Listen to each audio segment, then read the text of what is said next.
Nunca pensé que un pasillo pudiera dar miedo. No una casa, no una habitación cerrada, no un sótano oscuro. Un pasillo. Algo pensado únicamente para pasar de un sitio a otro. Eso fue lo que me convenció de que estaba exagerando cuando empecé a notarlo.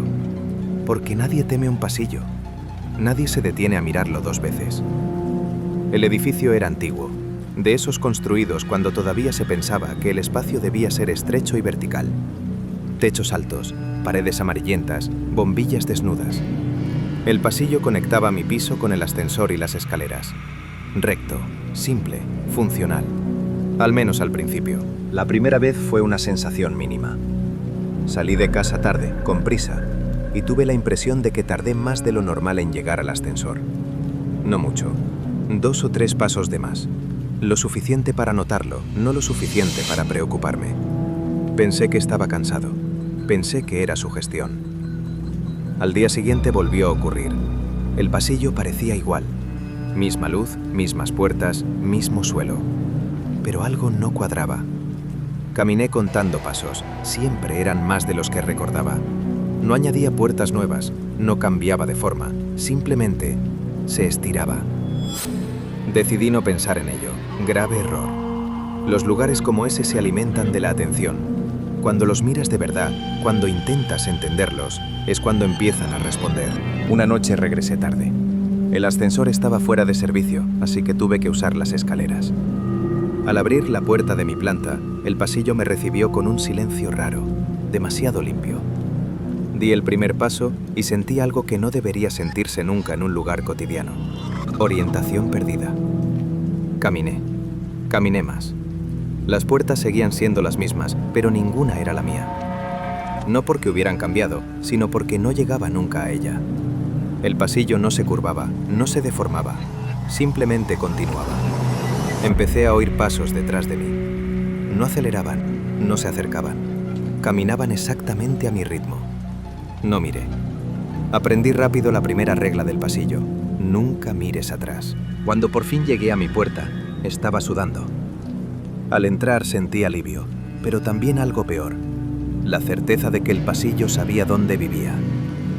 A partir de ese día, el pasillo empezó a comportarse como si me reconociera. Las luces se encendían antes de que yo llegara.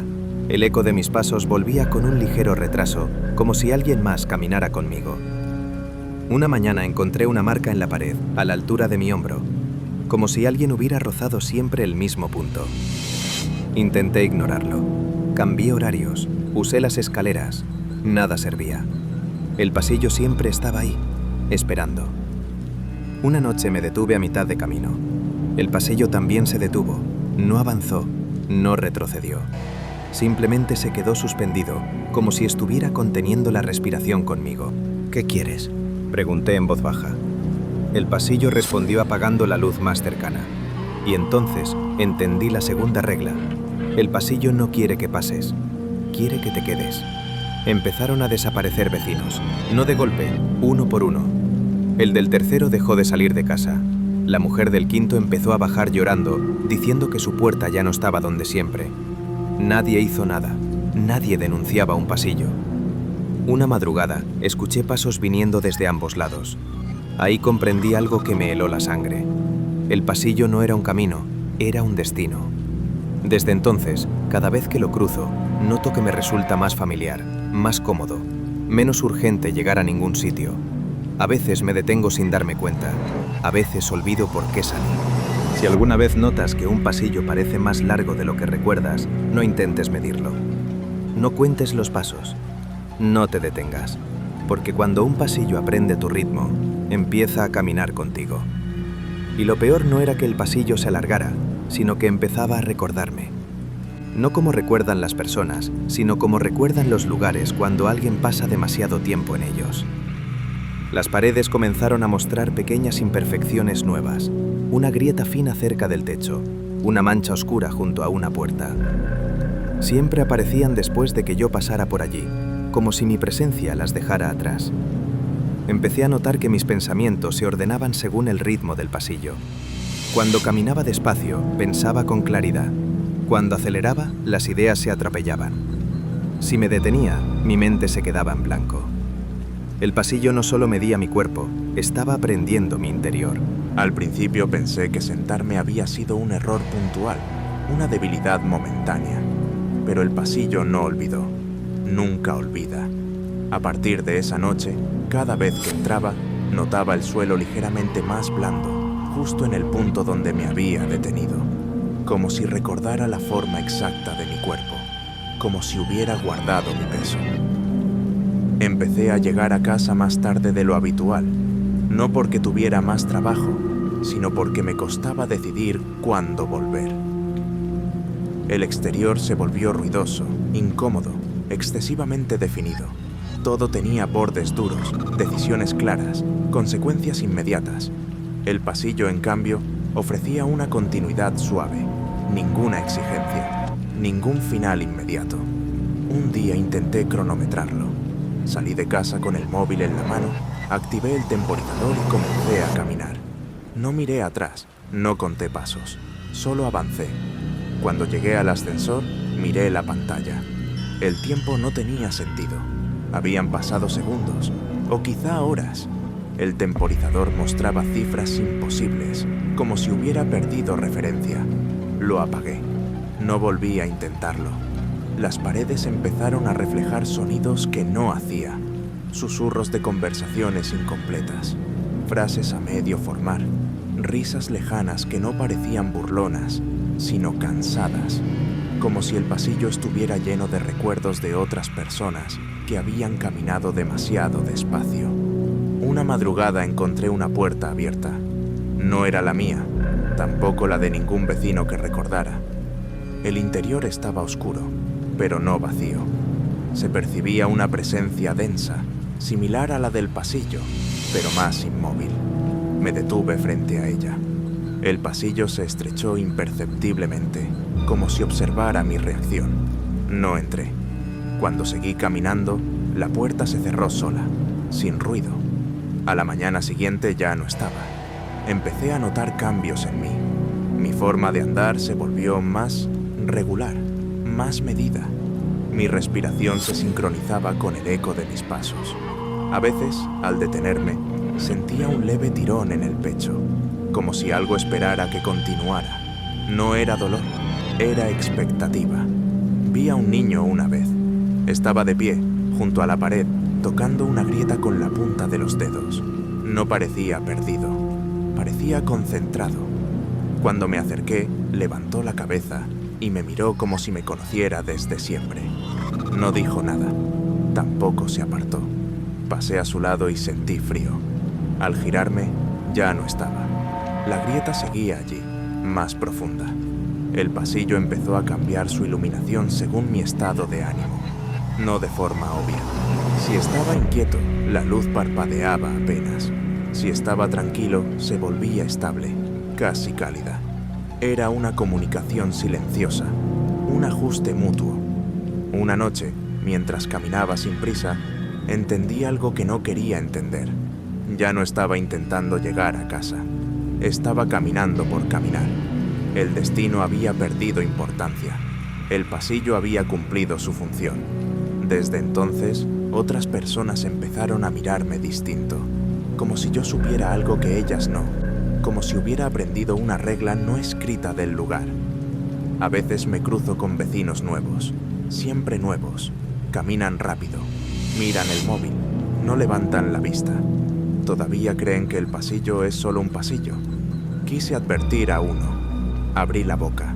No salió ningún sonido. El pasillo absorbió la intención antes de que se formara. No me enfadé. Lo entendí. Las advertencias rompen el equilibrio. Ahora sé que el pasillo no se alimenta de miedo. Eso es lo que creemos para sentirnos a salvo. Se alimenta de costumbre, de repetición, de gente que deja de preguntarse por qué camina. Si algún día entras en un pasillo y sientes que podrías caminar un poco más sin que pase nada, recuerda esto. Los lugares que no exigen decisiones están esperando que renuncies a ellas. Yo sigo caminando, no porque esté perdido, sino porque el pasillo ya sabe exactamente cómo quiero moverme, y mientras lo haga, no tengo que elegir nada. Con el tiempo dejé de distinguir cuándo el pasillo empezaba y cuándo terminaba mi día. Las fronteras se volvieron borrosas. A veces tenía la sensación de que despertaba ya caminando, como si el sueño no fuera otra cosa que una extensión más del trayecto. Mis recuerdos empezaron a ordenarse como puertas alineadas, algunos siempre cerrados, otros entreabiertos, otros que sabía que no debía tocar. El pasillo comenzó a cambiar su temperatura según mis pensamientos. Cuando dudaba, el aire se volvía más frío, más seco, obligándome a avanzar. Cuando aceptaba seguir, el ambiente se suavizaba, casi acogedor. No era castigo ni recompensa, era ajuste, como si el lugar y yo estuviéramos aprendiendo a coexistir sin fricciones. Un día noté que mis pasos ya no producían eco. Caminaba, pero el sonido no regresaba. El pasillo había dejado de responderme porque ya no necesitaba hacerlo. Eso me produjo una inquietud nueva, más profunda que el miedo inicial. La confirmación de que había pasado una fase que no sabía que existía. Empecé a reconocer zonas del pasillo que antes no estaban allí. No eran nuevas, simplemente no las había visto. Tramos donde la pared estaba ligeramente curvada, como si alguien se hubiera apoyado durante mucho tiempo. Sectores donde el suelo mostraba marcas difusas, huellas superpuestas que no pertenecían a una sola persona. Me di cuenta de que no estaba solo, aunque casi nunca viera a nadie. Una noche, mientras caminaba sin pensar, sentí que alguien caminaba a mi lado. No detrás, no delante, a mi lado, a la misma altura. No miré. Ya no hacía falta una regla para eso. El pasillo se estrechó lo justo para que no hubiera espacio entre nosotros. Sentí el calor de otro cuerpo, su ritmo acompasado al mío. Caminamos así durante lo que pudo haber sido un minuto o una vida entera.